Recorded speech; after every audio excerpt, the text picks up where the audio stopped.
My best friend's controlling vegan wife has called me out for eating meaty snacks in their house and ordering meat in front of her, so I think I better end our friendship. I know I'm partially at fault for the friendship ending, and I'm willing to accept any judgment. And yes, it's really long, sorry. In November of last year, I went to visit a friend, Kevin, and stayed at his and his wife's house. Early last year, Kevin and his wife, we'll call her Karen, moved a couple of states away. For context, we are all over the age of 35, and Kevin and I were part of a friend group from an old job. Another couple from the friend group went on this trip as well, but they were also visiting family and stayed with them. Prior to the move, our friend group didn't really have much interaction with Karen, as she didn't really come spend time with us. She was always invited, but she rarely joined. They also never hosted us at their old house. They are vegan. I am not. Well, Kevin is not fully vegan, as he eats fish. However, his wife does all the grocery shopping, so everything outside of fish is vegan, and he eats or drinks it. He buys his own fish and has a mini kitchen to prep his meals away from hers. For even more context, Karen is not vegan for health reasons. She is the type that brings up her vegan status in every conversation, no matter how irrelevant it is to the topic, and she often makes fun of people who eat meat or use animal byproducts, even accusing people of being murderers. She leaves Kevin alone, though. She calls any food that is not vegan trash and garbage. For example, when we would hang out before they moved and Karen was there, she would always ask how people could eat such garbage anytime any of us had meat. It was annoying, but I never got confrontational with her about it. The day before I visited them, Karen sent a short list of rules I had to follow regarding food. One of those rules was that I couldn't store any non-vegan food items in either kitchen. I did ask if I could bring milk, and she agreed, but I had to keep it in the fish fridge. All of the food I ate at their house tasted off, even the breakfast waffles and the tuna casserole that Kevin made for the two of us Saturday afternoon for lunch. It didn't taste spoiled, it was just off. Weird. A little gross.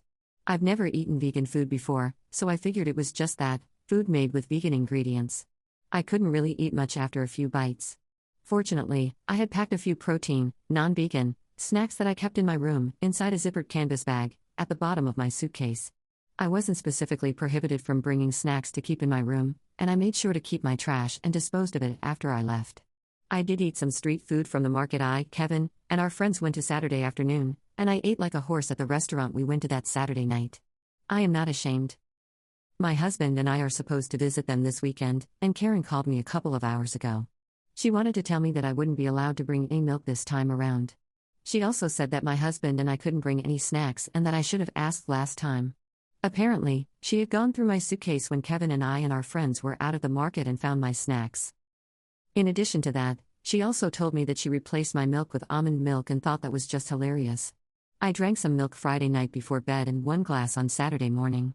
Then Kevin told me he used it to make our waffles and wanted to save the rest for the casserole at lunch. What actually happened was that after I poured my glass Saturday morning before breakfast, Karen dumped the rest of it out and replaced it with almond milk. Kevin knew it but didn't tell me. I never went to look for it because he said he wanted to save it. The waffles and casserole were made with almond milk. I was so mad that I knew I wouldn't be able to say anything nice. I told her I had another call coming in and hung up. After I calmed down, I called her back to ask why she went through my suitcase and why she dumped my milk. She told me that it was her house and she had a right to know, so that's why she was allowed to go through my things. She said she dumped my milk because nobody can tell the difference between cow's milk and almond milk, and that I wouldn't have known if she hadn't told me. I called her a controlling, self-centered freak, told her that Kevin has a stash of real cheese hidden in the fish fridge that he sneaks into his food, and hung up on her. Then I called Kevin. He sided with her and told me that I pushed the line when I asked to bring milk and that it was incredibly rude to order meat when we went to dinner. We argued, and I told him that it seems our lives are going in different directions and that we don't need to be friends anymore. I know I probably should have asked if it was okay to have non-vegan snacks in my room or kept them in my car. I also shouldn't have called her names. I was a guest at their house, and Kevin has me half convinced that, as a guest, I should have respected Karen's veganism and not had any non-vegan food at all. My husband thinks they're completely in the wrong and that, since their lifestyle is not one the majority of the population follows, they should have made exceptions, especially since Kevin gets a fish exception. He's also as pissed as I am that she went through my stuff. He also pointed out that if I was allergic to almonds, I could have gotten very ill. He says I'm better off and thinks ending the friendship was reasonable. He and Kevin got along, but just like Karen, my husband is a spouse of someone in the friend group, so they weren't really close. A few minutes ago, I got the "Hey, can we talk" text, and honestly, I don't know if I'm going to respond. I'm just kind of done with it. Edit. I'm so sorry that I can't respond to all of your comments. Just know that I am reading them. I'm calling Kevin on my lunch break today and will post an update afterwards since so many people have asked for one. Relevant comments. Comment 1. Going through your suitcase because it's her house? I don't even go into my guest room when I have guests because I want to respect their privacy. She's a nutty control freak. Comment 2. I would have told her you could tell because you thought her cooking was rancid, but you were simply too polite to say anything. That's why you ate everything in sight when you left her house. And if she even thinks about snooping through your property again, you'll leave something worth finding, like a Ziploc bag of human poop. Don't worry, it was donated willingly, so it's vegan. But not really, because you totally ate meat in there. Update. This is a long update, but it's the last one. First, thank you to everyone who responded. Your comments were not only helpful, but some of them made me laugh out loud in a very unladylike manner. Secondly, I want to clarify that the bag Karen found in my suitcase contained emergency cash and a credit card as well as snacks. The reason it was hidden in my suitcase was to keep it safe, not to hide food.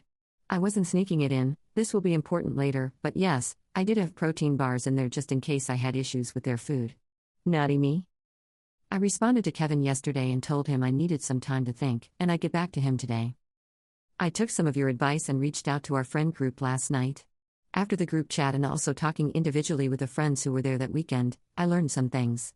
Long story short, out of our core group of 6, I'm the only one who kept in touch with Kevin.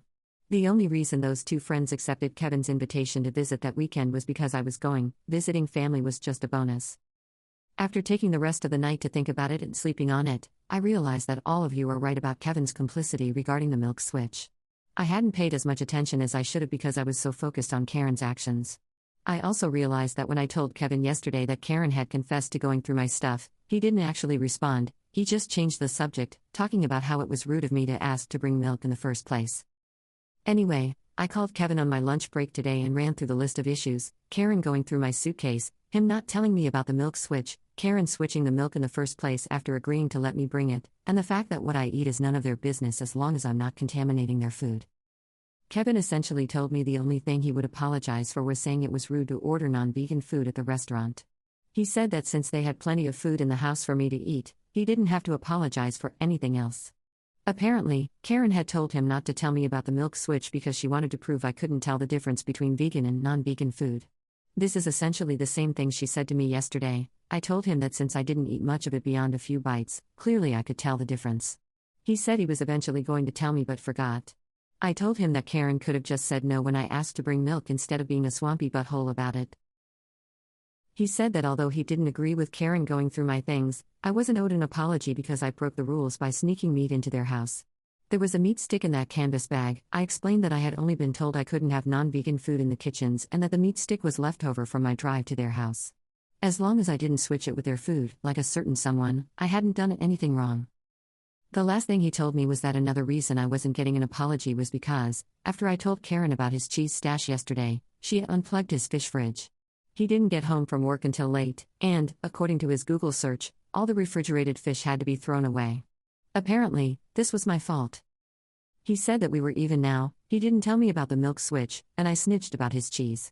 I tried explaining that these two things weren't remotely the same and that I wasn't responsible for Karen's reaction, but he didn't care. He also said he knew I wasn't allergic to nuts. I don't recall ever discussing this with him, but whatever. I asked if he truly believed I didn't deserve any apologies from either of them, and he said yes. I told him that if he couldn't see what they did wrong and apologize, I couldn't help him, and he could give me a call when he got his balls back from his wife. He hung up on me. Yesterday, I thought I owed Kevin an apology because I believed I was in the wrong. I thought that if I gave him one, we could maintain our friendship. Today, I think the real problem was that I was holding on to something that no longer existed. Until you all reality checked me, I ignored a lot of things and gaslit myself into thinking they weren't a big deal. So, thank you to everyone for the smack to the back of the head. Everyone should have people like you in their lives. Thanks for listening.